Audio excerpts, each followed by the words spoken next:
Hello everyone, welcome to rapid marathon. আজকে আমরা পঞ্চায়েতি রাজ ব্যবস্থা থেকে মোস্ট ইম্পর্টেন্ট পিআইকিউ বেস 25টি প্রশ্ন ডিটেলসে আলোচনা করব। এই প্রশ্নগুলি upcoming West Bengal panchayat exam এবং অন্যান্য সমস্ত পরীক্ষার জন্য গুরুত্বপূর্ণ। আজকের প্রথম প্রশ্ন, ভারতে প্রথম কোন রাজ্যে পঞ্চায়েতি রাজ ব্যবস্থা চালু হয়? সঠিক উত্তরটি হয়ে যাবে অপশান সি, রাজস্থান। এই রাজস্থানে 1959 সালে 2রা অক্টোবর নাগৌর বলে একটা জেলা, সেখানে তৎকালীন প্রধানমন্ত্রী পণ্ডিত জওহরলাল নেহেরু এই ব্যবস্থার উদ্বোধন করে। সালটা অবশ্যই মনে রাখবে, 1959 সাল, 2 অক্টোবর। পরের প্রশ্নে আমরা চলে যাব।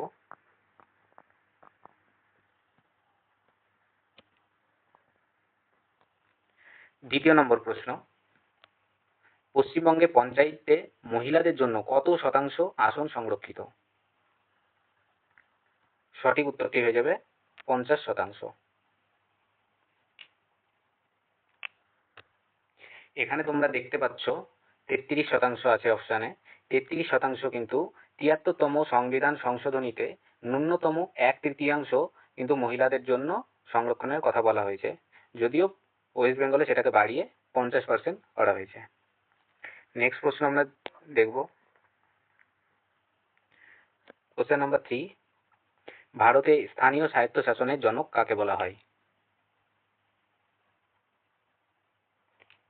সঠিক উত্তরটি হয়ে যাবে option B, Lord Ripon. Lord রিপনকে father of local self government in India বলা হয়। তিনি 1882 সালে স্থানীয় প্রশাসনে জনগণের অংশগ্রহণ বাড়ানোর জন্য একটি ঐতিহাসিক প্রস্তাব গ্রহণ করেন। সালটা অবশ্যই মনে রাখবে, 1882। চলো দেখে নেব নেক্সট প্রশ্ন। কোশ্চেন নাম্বার 4, পশ্চিমবঙ্গ পঞ্চায়েত আইন কত সালে পাস হয়? এটা কিন্তু ভীষণ ইম্পর্টেন্ট প্রশ্ন। তো সঠিক উত্তরটি হয়ে যাবে অপশান বি, 1973 সাল। নেক্সট প্রশ্ন আমরা দেখে নেব।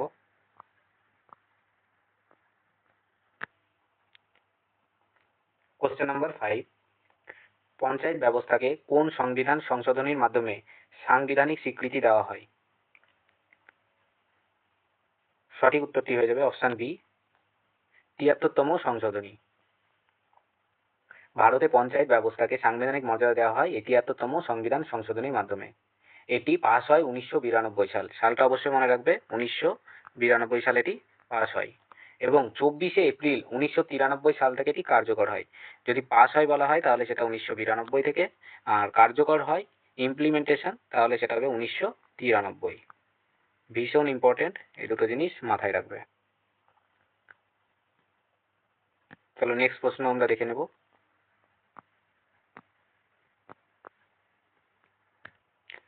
6 নম্বর প্রশ্ন, সংবিধানের কোন অনুচ্ছেদে গ্রাম পঞ্চায়েত গঠনের কথা বলা হয়েছে? এটিও কিন্তু ভীষণ গুরুত্বপূর্ণ, স্টার মার্ক করে রাখো। সঠিক অ্যান্সারটি হয়ে যাবে আর্টিকেল 40। এখানে তোমরা আর একটা অপশন দেখতে পাচ্ছ, আর্টিকেল 44। আর্টিকেল 44টাও ভীষণ ইম্পর্টেন্ট। এই আর্টিকেল 44-এ কি বলা হয়েছে? এখানে ইউনিফর্ম সিভিল কোডের কথা বলা হয়েছে, ইউসিসি। নেক্সট প্রশ্ন আমরা দেখে নেব। 7 নম্বর প্রশ্ন, পশ্চিমবঙ্গে প্রথম কবে দলীয় প্রতীকে পঞ্চায়েত নির্বাচন অনুষ্ঠিত হয়? সঠিক উত্তরটি হয়ে যাবে অপশন বি, 1978 সাল। পরের প্রশ্ন আমরা দেখে নেব। কোশ্চেন নাম্বার 8, গ্রাম পঞ্চায়েত ভেঙে দেওয়ার ক্ষমতা কার আছে? এটি অবশ্যই অ্যান্সার হয়ে যাবে অপশন বি, স্টেট গভর্নমেন্ট। পরের প্রশ্ন আমরা দেখে নেব। কোশ্চেন নাম্বার 9, MGNREGA প্রকল্পে বছরে কত দিনের কাজের গ্যারেন্টি দেওয়া হয়?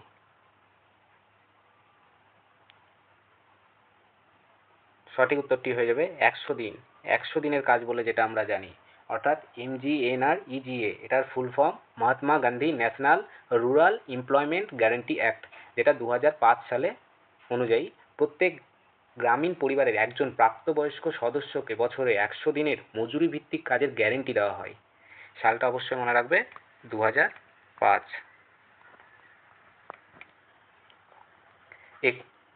এই প্রকল্প এই 2005 সালে MGNREGA প্রকল্পের প্রধান লক্ষ্য ছিল গ্রামীণ বেকারত্ব কমানো, দারিদ্র্য হ্রাস করা এবং গ্রামীণ সম্পদ সৃষ্টি করা। পরের প্রশ্ন আমরা দেখে নেব। কোশ্চেন নাম্বার 10, কৃষক বন্ধু প্রকল্পে বছরে সর্বাধিক কত টাকা আর্থিক সহায়তা দেওয়া হয়? সঠিক উত্তরটি হয়ে যাবে অপশান বি, 10,000 টাকা। 1 একর বা তার বেশি জমির মালিক কৃষকরা বছরে সর্বাধিক এই 10,000 টাকা আর্থিক সহায়তা পান, যা 2টো কিস্তিতে প্রদান করা হয়। পরের প্রশ্ন আমরা দেখে নেব। কোশ্চেন নাম্বার 11, কন্যাশ্রী প্রকল্পের জন্য পশ্চিমবঙ্গ সরকার কোন সালে পাবলিক সার্ভিস অ্যাওয়ার্ড পায়? সঠিক উত্তরটি হয়ে যাবে অপশান বি, 2017 সাল। এই কন্যাশ্রী প্রকল্প পাবলিক সার্ভিস অ্যাওয়ার্ড পায় 2017 সালে। বাট কন্যাশ্রী প্রকল্প চালু হয় কত সালে সেটা তোমরা কমেন্টে জানাবে। আর এই পাবলিক সার্ভিস অ্যাওয়ার্ডটা দেওয়া হয় ইউনাইটেড নেশন থেকে। এটি জাতিসংঘের বা ইউনাইটেড নেশনের সর্বোচ্চ জনসেবা পুরস্কারগুলির মধ্যে অন্যতম। পরের প্রশ্ন আমরা দেখে নেব। কোশ্চেন নাম্বার 12, প্রধানমন্ত্রী গ্রাম সড়ক যোজনার মূল লক্ষ্য কী ছিল?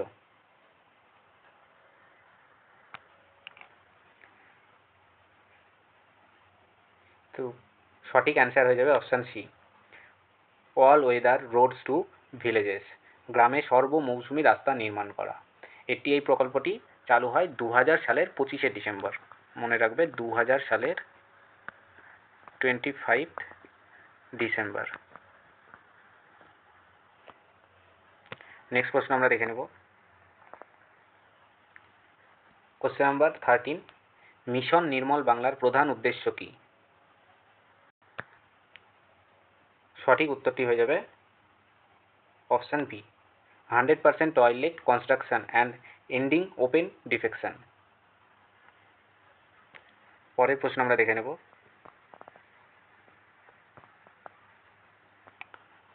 কোশ্চেন নাম্বার 14, জল জীবন মিশনের আওতায় প্রতিটি গ্রামীণ পরিবারের বাড়িতে পানীয় জল পৌঁছানোর লক্ষ্যমাত্রা কত সাল ছিল?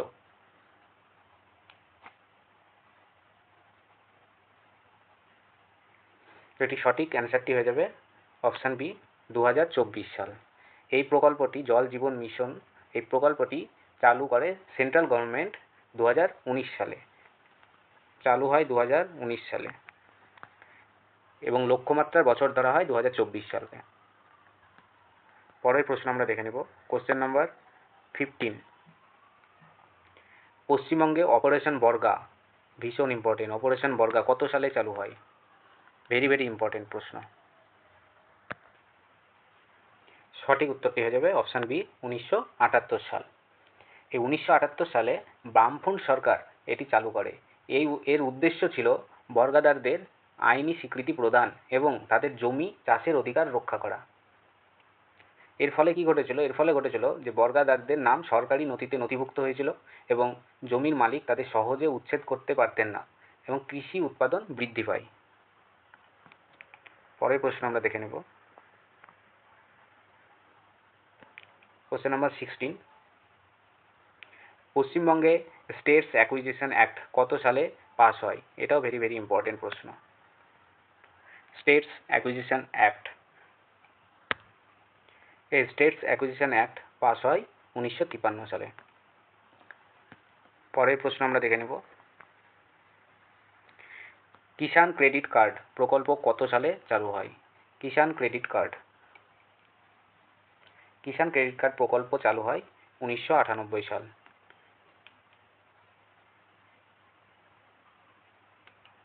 পরের প্রশ্ন আমরা দেখে নেব। কোশ্চেন নাম্বার 18, ভারতের গ্রামীণ অর্থায়নের শীর্ষ প্রতিষ্ঠান কোনটি? সঠিক উত্তরটি হয়ে যাবে অপশান সি, নাবার্ড। নাবার্ড বা national bank for agriculture and rural development হলো ভারতের কৃষি ও গ্রামীণ উন্নয়ন অর্থায়নের সর্বোচ্চ প্রতিষ্ঠান। এই নাবার্ড ব্যাংকটি প্রতিষ্ঠিত হয় 12ই জুলাই 1982। সালটা ভীষণ ইম্পর্টেন্ট, মনে রাখবে, অনেক সময় পরীক্ষায় আসে নাবার্ড কত সালে প্রতিষ্ঠিত হয়, তাহলে 1982 সাল নাবার্ড প্রতিষ্ঠিত হয়। এখানে অপশানে আমরা আরও দেখতে পাচ্ছি আরবিআই।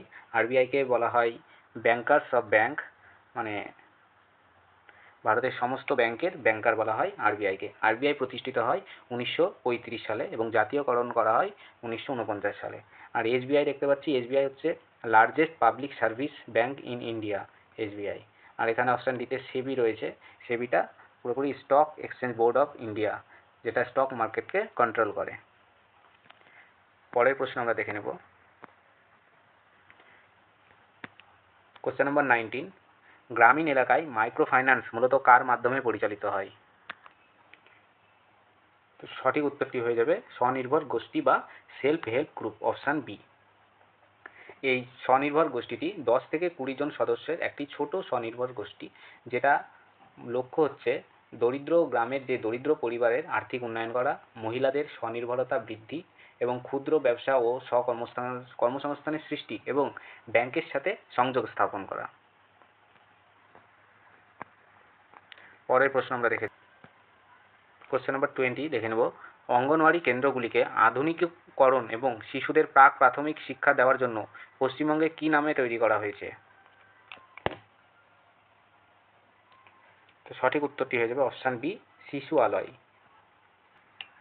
নেক্সট প্রশ্ন আমরা দেখে নেব। What is the full form of ASHA? ASHA এর পূর্ণরূপ কি?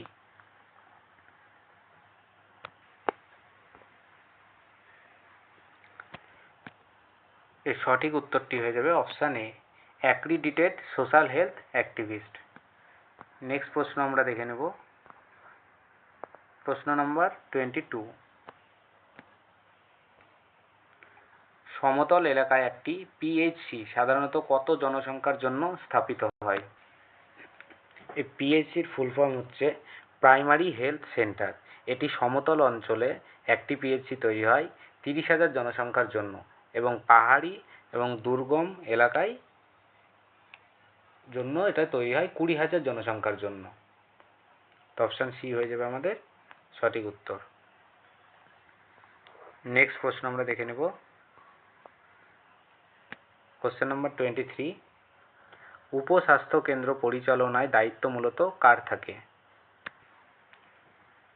সঠিক উত্তরটি হয়ে যাবে অপশান বি, এএনএম অর্থাৎ অক্সিলিয়ারি নার্স মিডওয়াইফ। এএনএমদেরকে সাহায্য করার জন্য আশা ওয়ার্কাররা থাকে, বাট দায়িত্বে কিন্তু একজন এএনএম থাকেন। নেক্সট প্রশ্ন আমরা দেখে নেব। কোশ্চেন নম্বর 24, নিম্নলিখিত কোনটি পঞ্চায়েতের আয়ের একটি প্রধান উৎস? সঠিক উত্তরটি হয়ে যাবে option C, tax on land and property, ভূমি ও সম্পত্তির ওপর কর।